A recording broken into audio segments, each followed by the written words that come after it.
Hey, it's Bran, and hey, it's Halloween! Today we're sculpting the cute zombie girl from Skullgirls, Squigly. It's good to be out. I concur.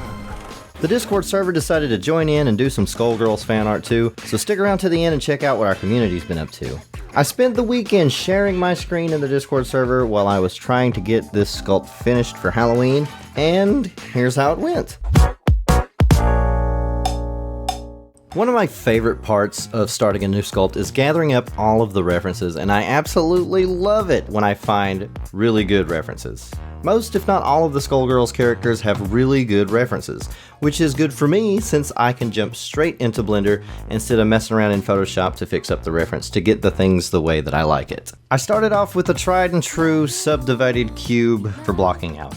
Getting all the shapes matched up to the reference. In 2D, we already know she's got some mad cake, but once you match up your shapes and start orbiting around, dang! A bit more block out, and I moved to the head sculpt. I grabbed the paintbrush and sketched where I needed the features to be and went on to carve the nose, the eyes, and the mouth. These stylized bean-shaped heads are my favorite ones to sculpt since they're not too difficult to get the shape. I dropped in a sphere for the eye, then duplicated and cut it in half to make the eyelids. To finish off the head, I threw in some cubes for her mouth stitches. And now it's time for Bran's super secret tip of the month. Let's make some stylized ears. We'll take our cube, add a subdivision surface to it, go into edit mode, right click and subdivide, then scale it on the y-axis, go into front view, turn on X-ray mode, and go ahead and get the ear shape that you want. Go over here to face select mode, select these front faces, hit I to inset, and bring it in. Inset that one more time, just a little bit, and then GY to move it in, RZ to rotate. And if you want to have that little bump that's on the inside of the ear here, you can grab this face on the X, bring it out, and then rotate it RZ and bring it back, GY. If you want it to be a little bit taller, you can scale it on the Z axis. But there we have it, a stylized ear. I'm trying to figure out the hair here, and all I gotta say is get your shapes. Don't worry about topology. Even if you're going to use this for games or animations, shapes are most important no matter how you get them. If you're using for games or animations, you can retopo this thing later. If it's just a sculpt, you might not even want to retopo, especially if you plan on coloring with vertex paints. As you can see, I'm jumping around a lot, not super focusing on just one thing. I'll jump from sculpting to blocking out to sculpting somewhere else to something like adding lashes with curves. Sometimes when you focus on one thing for too long, you'll start to become too content with what you have and may start overlooking things. So it's nice to take a break and work on another part of the character and then come back a little bit later with fresh eyes. So I'm finally getting around to the hands after putting it off for so long. I've been thinking about spending like an entire day just sculpting a bunch of hands.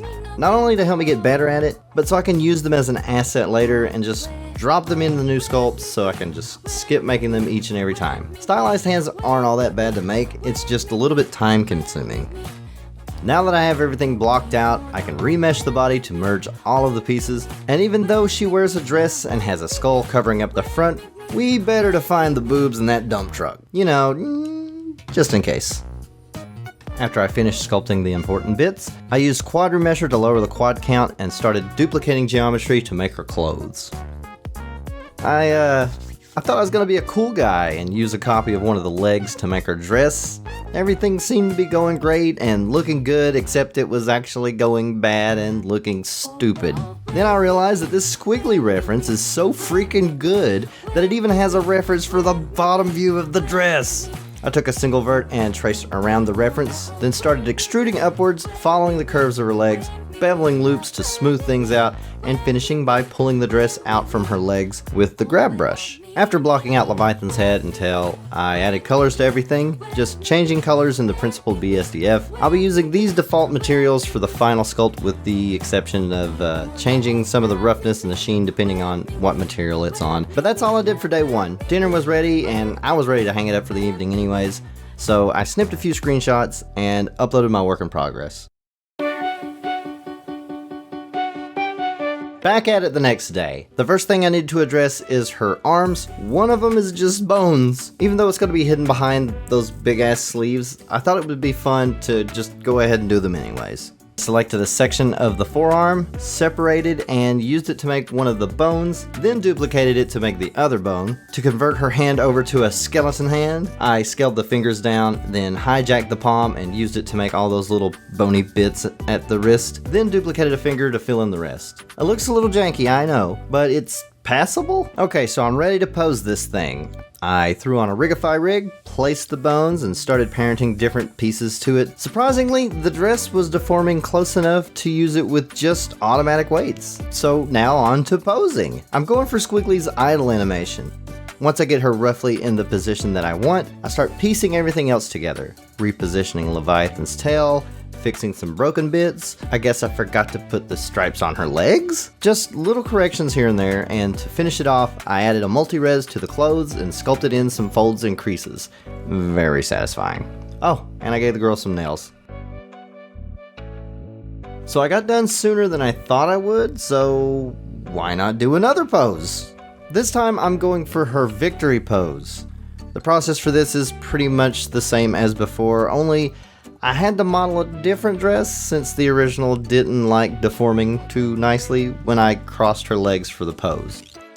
And here she is, Sienna Contiello herself, Squigly! I have a free download of this model up on my Gumroad. Make your own renders, repose it, or use it as a base mesh for something else. It's totally up to you. Oh, and before we go, our community members from the Discord decided to do some fan art of Skullgirls characters alongside me this month. Be sure to go check out their socials to see more awesome art, and if you'd like to join in on next month's prompt, come jump in our Discord and hang out.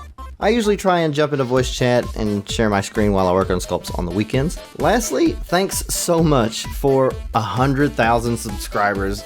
I can't believe so many of you guys actually enjoy watching an idiot like me try to figure out Blender. But I really do appreciate it, and I'll try to do another live sculpt stream here on YouTube to celebrate. Thanks again, guys. Links to the Discord, the Gumroad download, and the artists that participated in this month's prompt are in the description below. Alright. Bye. Hey, yo.